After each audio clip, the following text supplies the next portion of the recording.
রংপুরের বেগম রোকেয়া বিশ্ববিদ্যালয়ের ছাত্র জুলাই গণ অভ্যুত্থানের প্রথম শহীদ আবু সাঈদ হত্যা মামলার রায়ে দুজনের মৃত্যুদণ্ড দিয়েছে আন্তর্জাতিক অপরাধ ট্রাইব্যুনাল ২।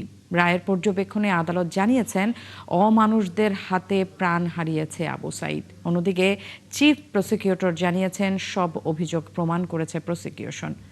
৩ জনের যাবজ্জীবন ও বাকিদের বিভিন্ন মেয়াদে সাজার আদেশ দিয়েছেন আন্তর্জাতিক অপরাধ ট্রাইব্যুনাল ২। বিচারপতি নজরুল ইসলাম চৌধুরীর নেতৃত্বের ৩ সদস্যের প্যানেল।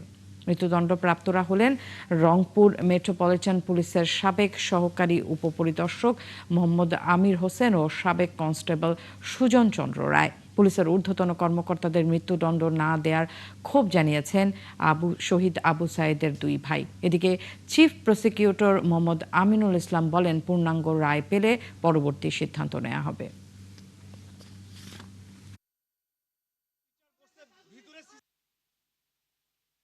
আমাদের শহীদ আবু সাঈদ হত্যা মামলার আজকে রায় হয়েছে।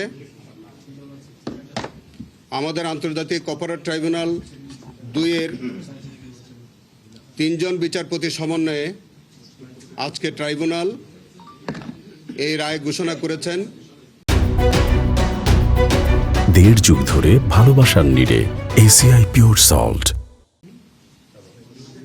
আমি প্রথমেই আবু সাঈদের আত্মার মাগফিরাত কামনা করি। অনারেবল ট্রাইব্যুনাল শুধুমাত্র substance of the findings as well as operative part of the judgement ঘোষণা করেছেন। সেই operative part of the judgement অনুসারে আমাদের কন্ডাক্টেড ২৯ নম্বর আসামি একটি চার্জে হাজতবাস এবং হাজতবাসকালীন বা আন্ডারগন আর বাকি চার্জগুলো থেকে খালাস পেয়েছেন। আর ৮ এবং ৯ নম্বর আসামি মোট ৫টি চার্জে অভিযুক্ত হয়ে ট্রায়ালের সম্মুখীন হয়েছিলেন। তার 4টি চার্জ হইতে 2 জনে খালাসপ্রাপ্ত হয়েছেন। মাত্র একটি চার্জে তাদের 2 জনকে মৃত্যুদণ্ডে দণ্ডিত করা হয়েছে।